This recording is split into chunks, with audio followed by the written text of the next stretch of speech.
The metallic thud of that industrial freezer door slamming shut still echoes in my nightmares. Not the gunshot from the robbery in 1987. Not the screech of brakes from the accident that nearly took my grandson in 2003.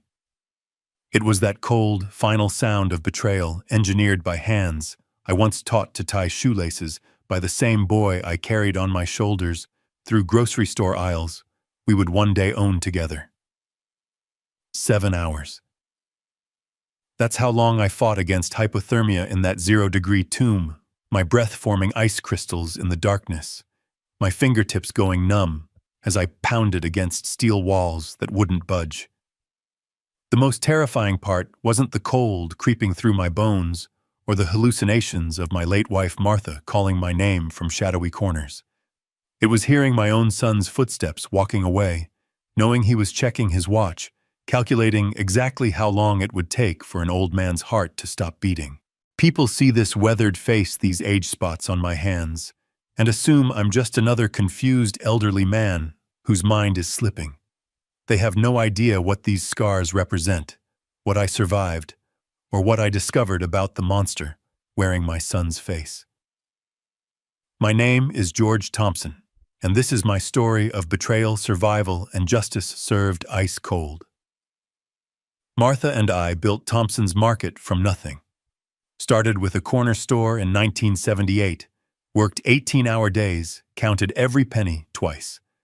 By 2020, we had 5 locations across Ohio, employed over 200 families.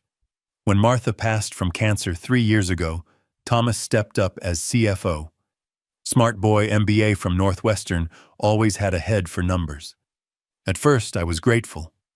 Grief made spreadsheets look like hieroglyphics. Thomas handled the books while I focused on what I knew best, walking the floors, talking to customers, making sure our stores felt like home. "Dad, you've earned the right to step back." He'd say that charming smile that reminded me so much of Martha. But something started feeling wrong around 8 months after the funeral. Our weekly finance meetings became monthly, then quarterly. When I'd ask about specific numbers, Thomas would wave me off. "I simplified the reports so you wouldn't get overwhelmed, Dad. Trust me, everything's running smooth." Trust. That word became a poison pill I kept swallowing. The first real red flag came during a routine visit to our flagship store. Sales were supposedly down 30%, but the parking lot stayed packed, checkout lines moved steady. When I questioned Thomas about the discrepancy, he had an answer ready. "It's the economy, Dad. Plus that construction on Main Street hurt foot traffic for weeks." Construction that had lasted exactly 5 days. Then longtime employees started disappearing. Margaret, our head baker for 15 years, suddenly retired. Frank from produce got laid off due to restructuring. Each departure came with Thomas's smooth explanation, each one making my gut twist tighter. I should have trusted that instinct. Should have dug deeper when Thomas started asking me to sign documents too boring to explain. Should have questioned why my daughter-in-law Patricia suddenly stopped bringing the grandkids around for Sunday dinner. Instead, I kept swallowing that poison pill called trust. The breaking point came when I found Martha's old filing cabinet in our home office. Buried beneath insurance papers and tax returns was a complete asset inventory she'd maintained right up until her diagnosis. Properties, investments, bank accounts, everything cataloged with that meticulous attention to detail I'd fallen in love with 40 years ago. I compared her list to what Thomas had been showing me in recent reports. 2 commercial properties worth over $3 million combined had simply vanished from our portfolio. A mutual fund Martha had earmarked as our emergency reserve showed a balance of 0. My blood ran cold, but my business instincts kicked in. I'd survived competitors' recessions and changing markets by staying sharp. Time to dust off those skills. The next morning, I told Thomas I had back pain and arrived at the office early. Using the master key I'd never surrendered, I let myself into his office before anyone else arrived. His computer was password protected, but I wasn't looking for digital files. Thomas was old school like me, kept hard copies of important documents in a locked cabinet beside his desk. The lock picked easier than I expected. Inside, I found a folder labeled Asset Restructuring. My hands trembled as I photographed page after page with my phone. Property deeds showing sales to something called GT Investments for prices that made my stomach churn. That industrial warehouse Martha and I bought in 1995 for $200,000, now worth over $4 million, due to the new business district development sold last month for $600,000. GT Investments. Thomas George Thompson. My son wasn't just embezzling. He was gutting everything Martha and I had built, selling our life's work to himself for pennies on the dollar. I put everything back exactly as I found it and left before the staff arrived. Driving home, my hands shook so badly I had to pull over twice. This wasn't just theft. This was systematic destruction of a legacy that employed families, supported our community, represented 50 years of honest work. But I needed more proof before making accusations that would tear our family apart forever. I called my nephew David, an accountant, who'd worked part-time in our main office before Thomas transferred him to our smallest location an hour away. Convenient way to get curious eyes away from the books. "Uncle George," David's voice carried immediate concern when I asked to meet privately. "I was wondering when you'd call. I've been seeing some things that don't add up, but Thomas said you didn't want to be bothered with details anymore." More lies. More manipulation. The web was bigger than I'd imagined. David and I met at a diner 20 miles outside town, far from prying eyes. He brought a manila folder thick with photocopied documents and wore the expression of a man carrying a terrible secret. "Uncle George, I've been documenting everything for months," he said, sliding the folder across the sticky table. "Thomas moved me to the Millfield location right after I started asking questions about supplier invoices that didn't match inventory receipts." I opened the folder and felt my world tilt. Invoices from companies I'd never heard of. Service contracts for maintenance that was never performed.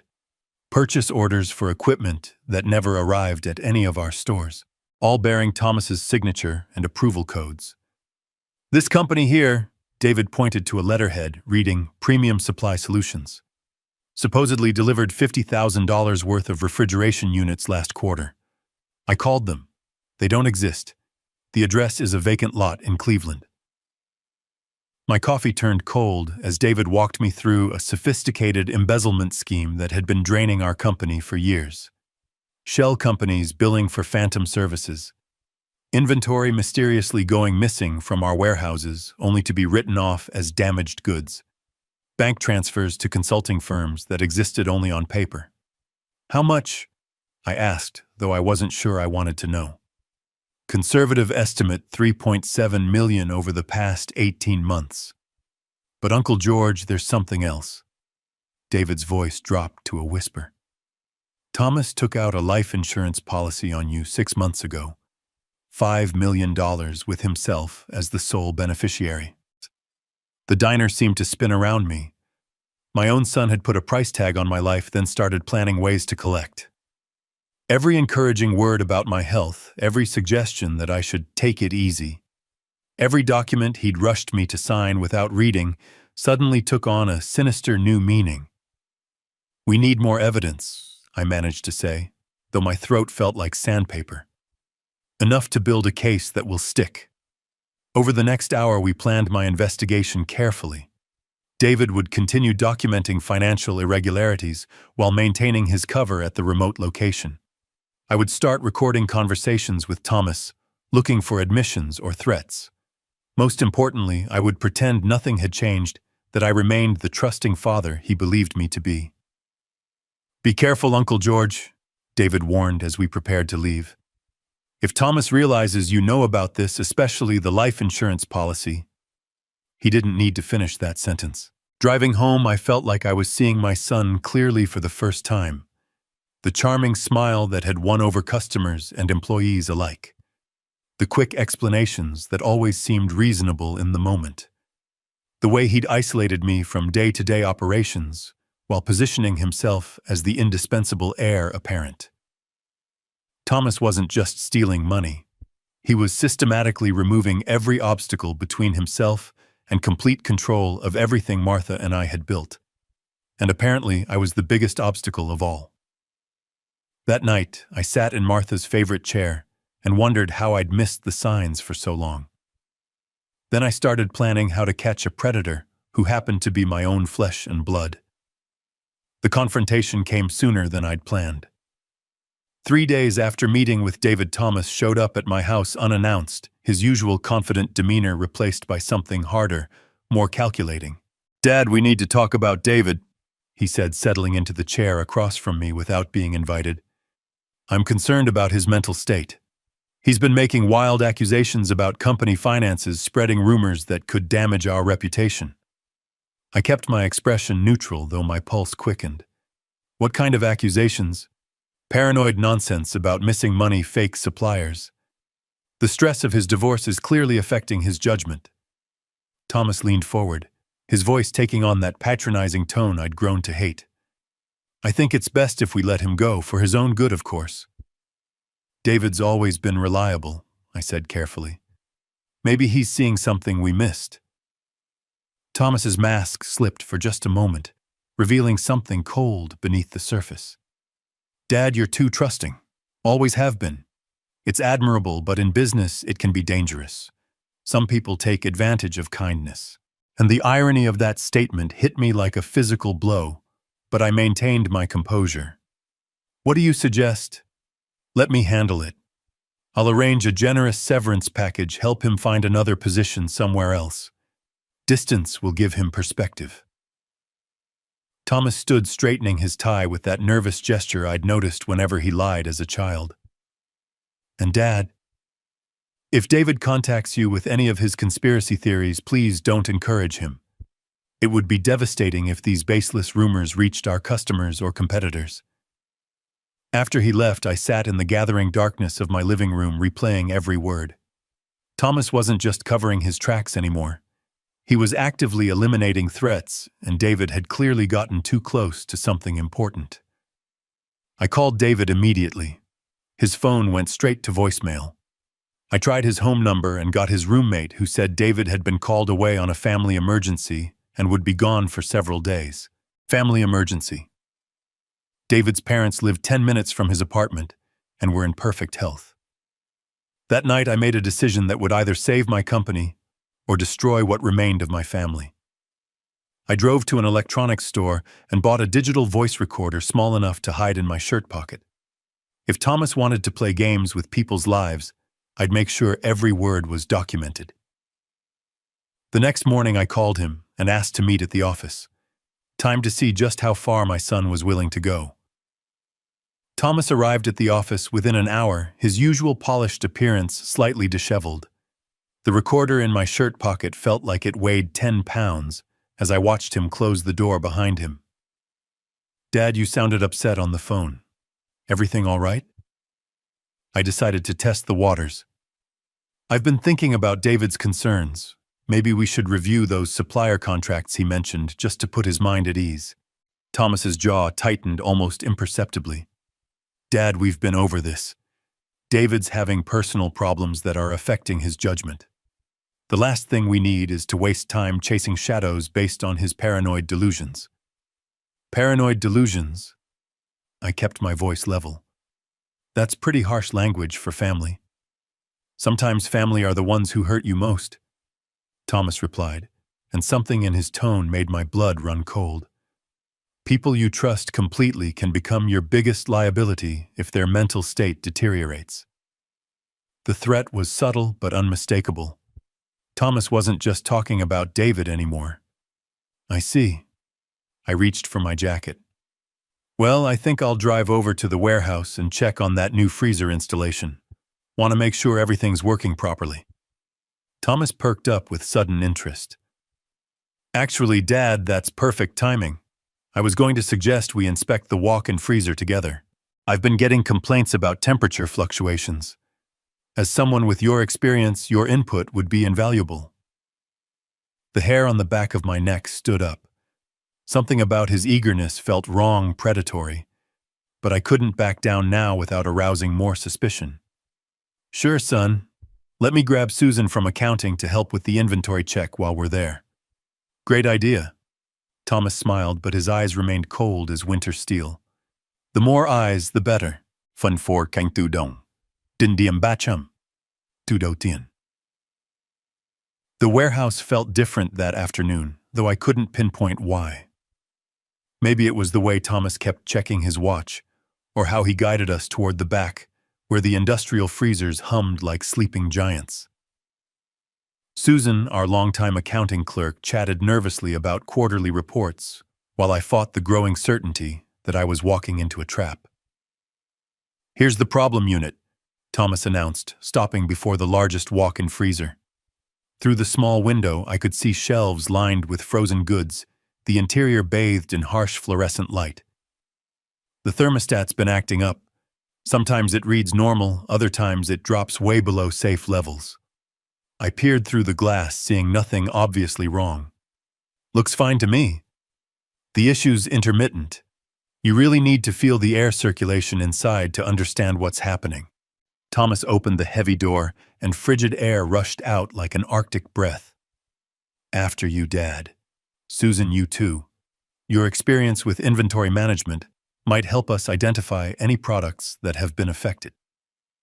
Every instinct screamed danger, but I couldn't prove anything yet. If I was wrong about Thomas, I'd look like a paranoid old man. If I was right and backed down now, I might never get another chance to gather evidence. I stepped into the freezer, feeling the temperature drop immediately. The door was thick, designed to maintain consistent cold storage. Susan followed behind me, her breath already forming small clouds in the frigid air. Now, if you look at the temperature gauge here, Thomas began, but his voice sounded different, distant, wrong. I turned toward the door just in time to see it swinging shut with Thomas on the outside, his face visible through the small window. In that instant, I saw something I'd never seen before in my son's eyes. Pure, calculated malice. The metallic thud of that door closing will haunt me until my dying day. Not because of the sound itself, but because of what I saw in Thomas's face through that small window. My son, my firstborn, watching with clinical interest as he sealed his father's fate. "Thomas!" I shouted, rushing to the door with Susan right behind me. The handle wouldn't budge from the inside. Through the glass, I could see him checking his phone, typing something with casual indifference. He held up the screen so I could read his message. "Sorry, Dad. This is easier than waiting for you to die naturally." Susan started screaming, pounding on the steel door until her fists turned red. The temperature was already biting through our clothes. I'd worn only a light cardigan over my shirt, completely unprepared for extended exposure to sub-zero conditions. I pressed my face to the window and watched Thomas walk away, disappearing from view, without a backward glance. In that moment, the full scope of his plan became crystal clear. The life insurance policy, the systematic theft of company assets, the removal of anyone who might ask uncomfortable questions. This wasn't just embezzlement. It was murder planned with the same methodical precision Thomas had always applied to spreadsheets and quarterly reports. "Mr. Thompson, what do we do?" Susan's voice already carried the tremor of hypothermia setting in. The cold was seeping through our clothes, our skin into our bones, like thousands of tiny needles. "We survive," I said, though I wasn't sure I believed it. "We find a way out of this, and we make sure Thomas pays for what he's done." The freezer was roughly the size of a large bedroom, lined with metal shelving units stocked with frozen goods. The walls were thick insulation, designed to maintain consistent temperature. No emergency release mechanism visible anywhere. Thomas had chosen his murder weapon carefully. I started examining every inch of the space, looking for weaknesses, while Susan hugged herself and tried to conserve body heat. The fluorescent light overhead provided minimal illumination, but no warmth. My breath formed ice crystals that fell like snow with each exhalation. "Help me move these boxes," I told Susan. "We need to create a shelter in the corner, something to block the air circulation and trap what little body heat we can generate." Working together, we built a makeshift fort using cardboard boxes and plastic wrapping. It wasn't much, but it was better than standing exposed in the open freezer.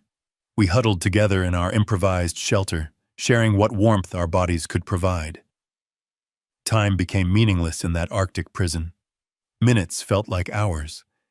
The cold penetrated deeper with each passing moment, making clear thinking increasingly difficult.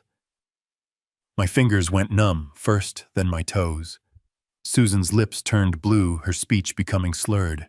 "Tell me about your grandchildren," I said, forcing conversation to keep us both conscious. "The boy who plays baseball, what's his name?" "Michael," she stammered. "He's 12.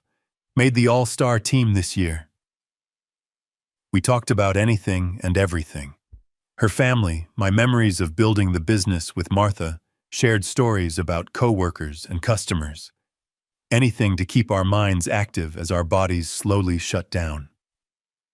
After what felt like an eternity, I started having visions. Martha appeared in the corner of the freezer, young and beautiful like the day we met. She beckoned to me with a smile promising warmth and rest. I knew it was hypothermia affecting my brain, but part of me wanted to follow her into that peaceful darkness. "Stay with me, George," Susan whispered, squeezing my arm with what little strength she had left. "Don't give up. Don't let him win." That's when I remembered the voice recorder in my shirt pocket.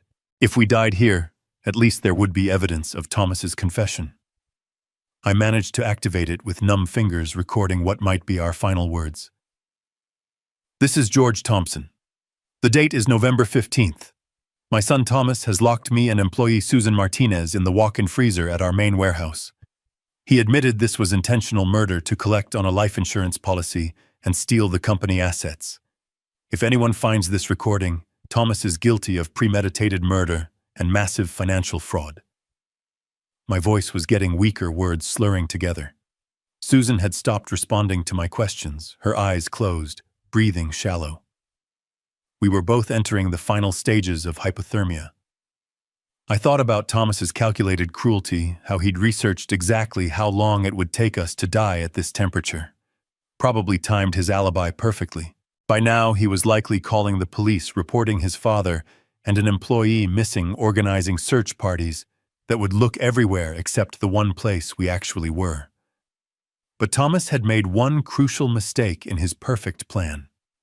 He'd underestimated the stubborn determination of an old man who'd built something from nothing and refused to let it be destroyed by greed.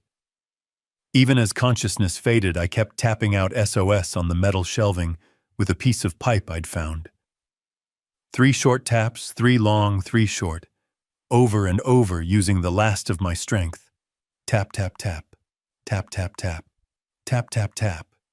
If there was even the slightest chance someone might hear, I wouldn't stop fighting until my heart stopped beating. The rhythmic tapping became my lifeline to consciousness.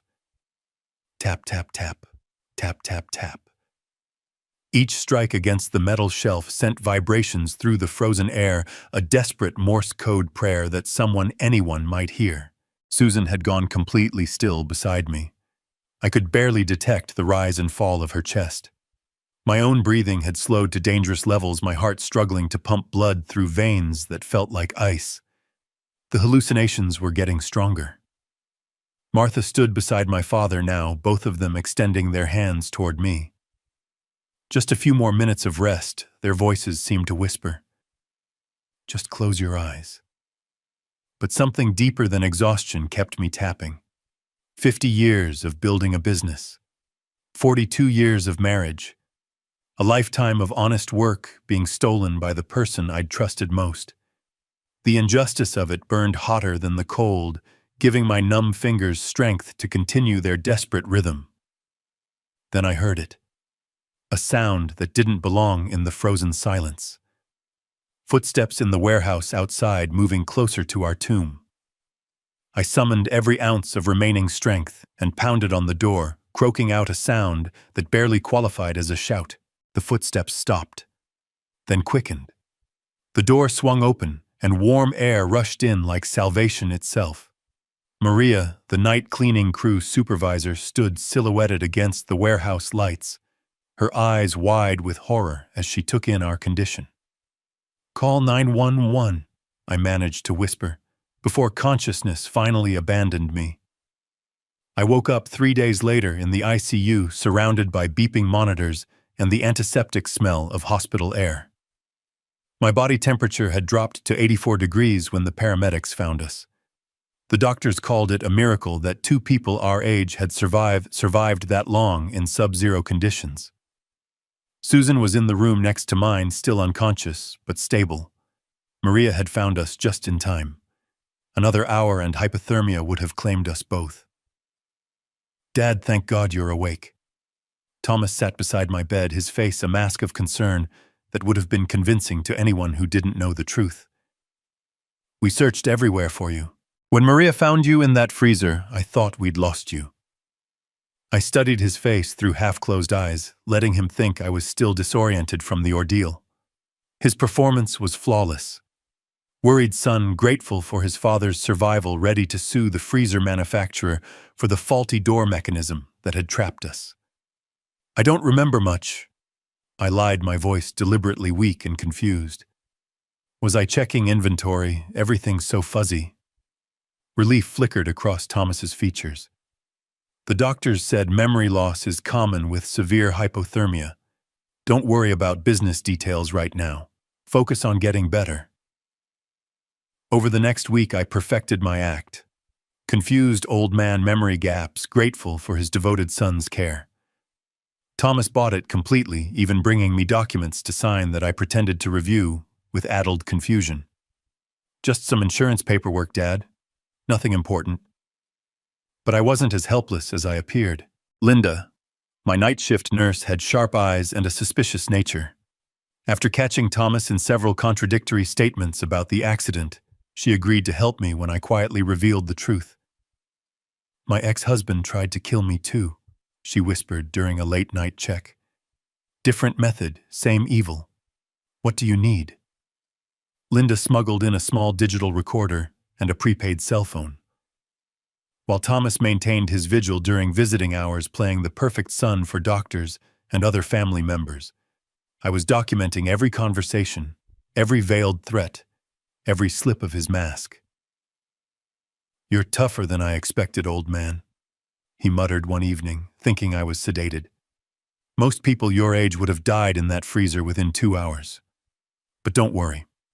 I'll find another way to finish this." Every word went into my digital evidence file.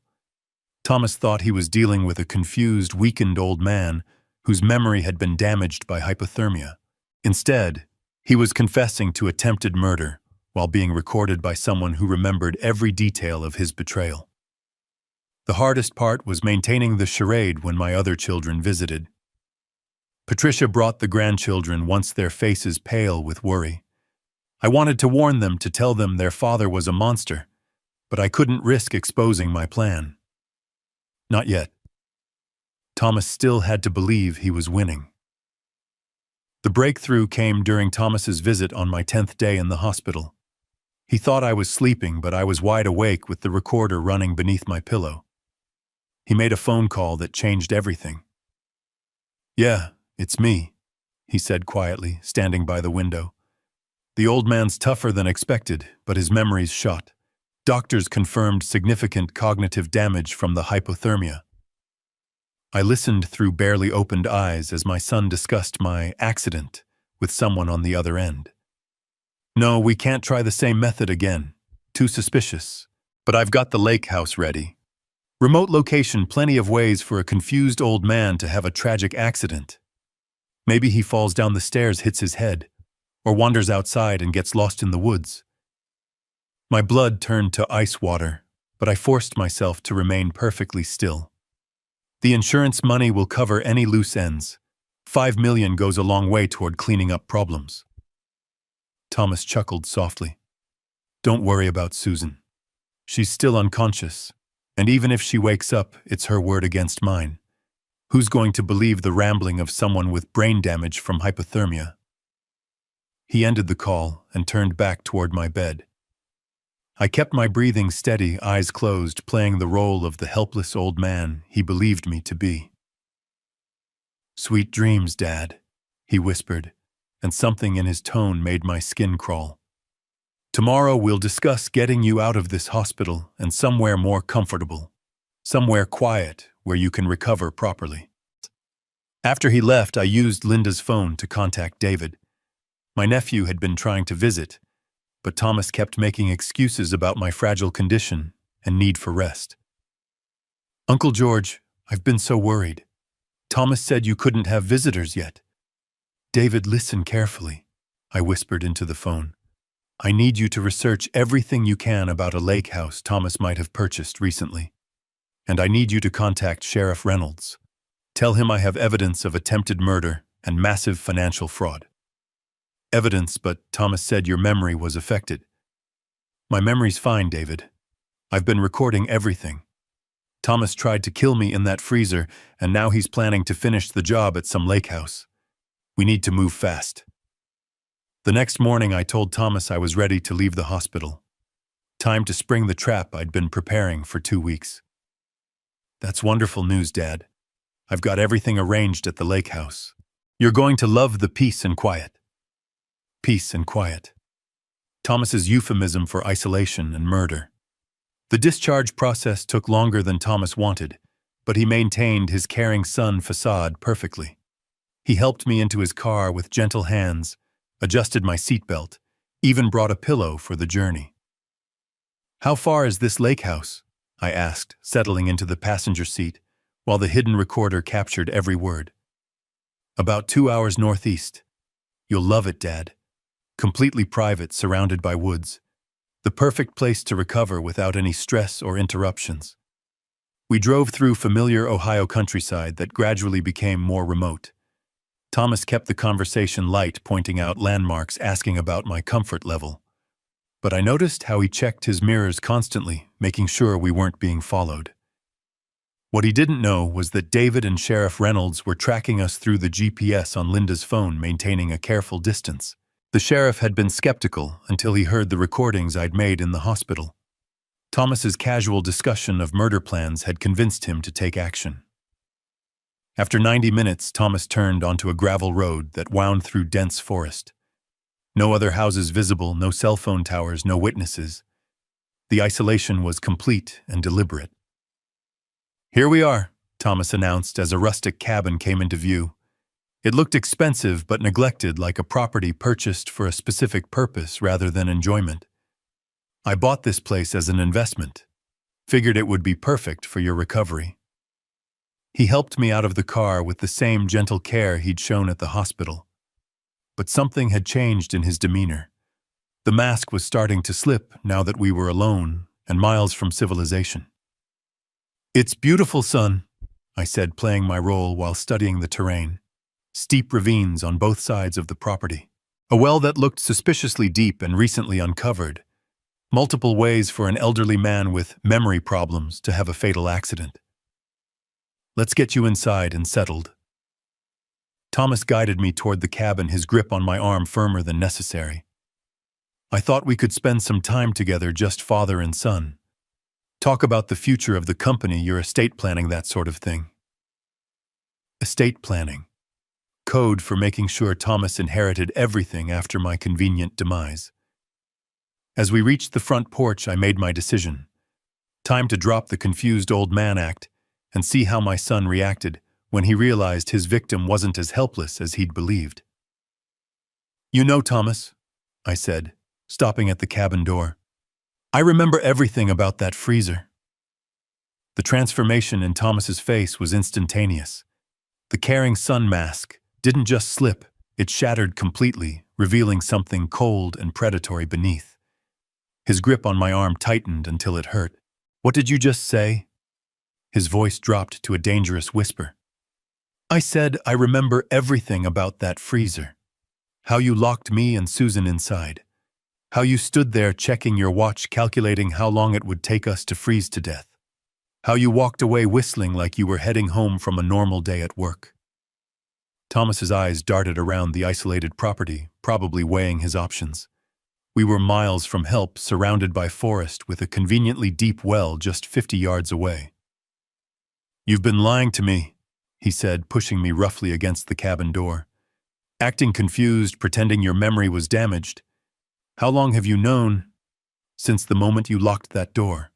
I heard every word you said to whoever you called from the hospital.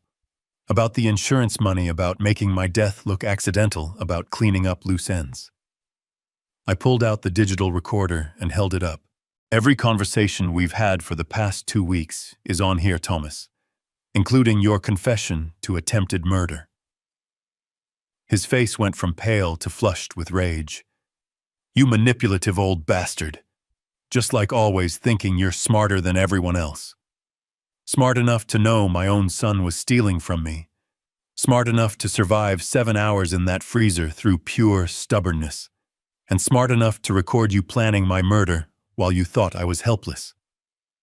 Thomas lunged for the recorder, but I'd anticipated that. The device was a decoy. The real recordings were already uploaded to a cloud server, with copies sent to Sheriff Reynolds and my lawyer. Looking for this, I pulled out Linda's phone, showing him the sent messages. Everything's been transmitted, son. Your confessions, the financial records, David found the insurance fraud, all of it. Even if you kill me right here, right now, you're finished. For a moment, something almost like respect flickered in his eyes. I underestimated you, old man. Should have known you were too stubborn to stay down. Your mistake was thinking age equals weakness. Thinking grief made me vulnerable. I built a company from nothing, survived competitors who tried to destroy us, weathered recessions that killed stronger businesses. What made you think I couldn't handle one spoiled son with delusions of grandeur? Thomas laughed, but there was no humor in it. You want to know why I did it? Because I was tired of waiting for you to die naturally. Tired of playing second fiddle to a ghost. Mom's been gone 3 years, but you still run every decision by her memory. Still treat me like I'm 12 years old, asking permission to spend my allowance. So you decided murder was easier than patience. I decided taking what was rightfully mine was better than begging for scraps forever. That company would have been mine eventually anyway. I just accelerated the timeline. The sound of car engines approaching through the forest cut through his words. Thomas heard it too, his head snapping toward the road, with panic replacing arrogance. Expecting company? I asked with grim satisfaction. 3 vehicles came into view, Sheriff Reynolds's patrol car, David's sedan, and an unmarked FBI van. Thomas had been so focused on his perfect murder plan that he'd never considered his victim might outmaneuver him. Thomas Thompson, Sheriff Reynolds called out, as officers surrounded the cabin. You're under arrest for attempted murder, insurance fraud, embezzlement, and conspiracy to commit murder. As they cuffed him, Thomas looked at me one final time. This won't bring Mom back, you know. Won't change the fact that you're a lonely old man whose own son wanted him dead. No, I agreed quietly. But it will make sure you can never hurt anyone else the way you hurt me. The trial moved faster than anyone expected. With recordings of Thomas's confessions and David's meticulous documentation of the financial crimes, the prosecution had an airtight case. Thomas's defense team tried arguing temporary insanity, claiming the stress of running the family business had driven him to desperate measures. Nobody bought it. The courtroom was packed during sentencing. Employees who'd worked for us for decades, suppliers who'd built relationships with our family over generations, customers who'd shopped our stores since the beginning. They all came to witness justice for the man who'd nearly destroyed everything they cared about. Thomas Thompson. Judge Martinez announced, you have been found guilty of attempted murder in the first-degree insurance fraud, embezzlement of corporate assets exceeding $4 million and conspiracy to commit murder. This court sentences you to 30 years in state prison without possibility of parole for 15 years. I felt no satisfaction watching my son led away in shackles, just a hollow ache where a father's love used to live. But the real reckoning wasn't in that courtroom. It was in the emergency board meeting I called 3 days after Thomas's arrest. Our conference room hadn't seen this many people since the company's 20th anniversary. Every department head, every store manager, every supervisor who'd survived Thomas's purges. plus a few faces I'd specifically requested employees he'd fired for asking uncomfortable questions, vendors he'd replaced with his phantom companies, anyone who'd been hurt by his schemes. Ladies and gentlemen, I began, standing at the head of the table where Martha and I had made so many important decisions over the years. You all know why we're here. My son systematically looted this company for 3 years, nearly killing it and 2 innocent people in the process. Stephen Walsh, our operations director and Thomas's closest collaborator, shifted uncomfortably in his seat. Richard Brennan from legal kept checking his phone like he was expecting an urgent call. Frank Morrison, head of procurement, had barely touched the coffee he'd poured when he arrived.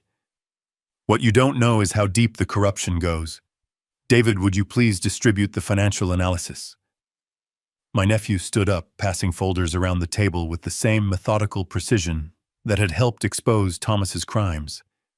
Inside each folder was a complete breakdown of every fraudulent transaction, every shell company, every kickback scheme that had drained our resources. As you can see on page 12, I continued, the theft involved multiple employees across several departments. People who betrayed not just the company, but every honest worker whose job depended on our success. Stephen's face had gone pale. Richard was sweating despite the air conditioning. Frank looked like he might be sick. Stephen, would you care to explain Premium Supply Solutions, the company that somehow charged us $80,000 for services you personally approved, despite having no actual employees or business address? Silence stretched across the room like a physical weight. No explanation. How about you, Richard? Any thoughts on why so many property transfers bypassed normal legal review? Or Frank, perhaps you can tell us about the inventory that kept disappearing from our warehouses, only to be written off as damaged goods. The guilty parties sat frozen while honest employees stared at them with growing anger and disgust. These were people who'd worked overtime without complaint, who'd taken pay cuts during tough years to keep the company afloat, who'd believed we were all part of the same family. Here's what's going to happen, I announced. Anyone who participated in stealing from this company has exactly one chance to come clean, return what they can, and resign with dignity. The alternative is criminal prosecution and public disgrace. Stephen broke first. His hands shaking, he pulled a folded paper from his jacket pocket and slid it across the table. I can return $43,000, he whispered. That's everything I took minus what I already spent on my daughter's college tuition. I never meant for it to go this far. Frank followed suit, admitting to taking kickbacks totaling $60,000 over 18 months. Richard tried to bluff, claiming his signature on fraudulent documents was forged, until I produced security footage of him personally delivering transfer papers to Thomas's office. One by one, the corruption unraveled. A purchasing manager who'd inflated supply costs, an accountant who'd helped hide phantom transactions. Even Patricia, Thomas's wife, had to admit she knew about the insurance policy and the lake house bought with stolen money. The honest employees watched in stunned silence as people they'd worked alongside for years confessed to betraying everything Martha and I had built. Margaret, I want you back as head baker, I announced to a woman sitting in the back row. Thomas had forced her out 6 months earlier when she'd questioned unusual supply orders. Same for you, Frank Miller. Your supervisor position in produce is waiting. For the next 2 hours, I methodically rebuilt our management structure, promoting loyal employees who'd been pushed aside, hiring back talent Thomas had eliminated, creating new oversight systems to prevent future fraud. What about the financial damage? Asked Janet from accounting, one of the few department heads who'd remained clean. We'll survive. The company's operational cash flow is still strong. Most of the stolen assets were properties and investments that generated long-term value rather than immediate income. We'll need to tighten our belts for a year or two, maybe delay the expansion into Kentucky, but we're not going bankrupt. As the meeting wound down, I looked around the table at faces I'd known for decades. Good people who'd worked hard, played by the rules, and deserved better than being betrayed by the boss's son. There's one more thing, I said. Everyone who stayed loyal during this mess, who refused to participate in the corruption, despite pressure, you're getting a bonus equal to 1 month's salary. It's the least I can do to thank you for your integrity. The applause that followed was the first genuine moment of joy I'd felt since finding Martha's hidden files months earlier. Outside in the parking lot afterward, David walked me to my car. "You did it, Uncle George. You saved the company and got justice for what Thomas did." I looked back at the building where Martha and I had spent so many late nights planning for the future. Justice, yes. But victory, that's harder to claim when your own son is the enemy you had to defeat. 2 years have passed since that confrontation at the lake house. Thompson's Market has not only recovered, but expanded into 2 new locations. Susan made a full recovery and now manages our employee safety program, ensuring no one else will ever be trapped the way we were. Thomas writes me letters from prison occasionally. They're filled with apologies and explanations, attempts to justify what he did as temporary insanity brought on by stress and grief. I don't respond. Some bridges once burned can never be rebuilt. The hardest part wasn't surviving the freezer or exposing the corruption. It was accepting that the son I raised, the boy I taught to count change and tie his shoes, had become capable of cold-blooded murder. That's a grief that no court verdict can heal. People ask how I knew Thomas was lying, how I saw through his performance when everyone else believed him. The truth is simpler than they expect. I knew because a father recognizes when his child's eyes go empty. I knew because love, real love, doesn't calculate the time it takes for a heart to stop beating. Martha used to say that the measure of a person isn't how they handle success, but how they respond to betrayal. She was right, as usual. The greatest battles aren't fought against strangers, but against those who know your weaknesses best. Victory comes not from avoiding betrayal, but from refusing to let it define your worth or destroy what you've built with honest hands. At 72, I still go to work every morning, still believe in the basic goodness of people, despite everything I've endured. Because giving up on trust entirely would mean Thomas won after all. The company Martha and I built will outlive us both, now protected by the hard lessons Thomas taught me about trust and verification. Sometimes the coldest betrayal teaches the warmest truths about who deserves your loyalty and who has earned the right to carry your legacy forward.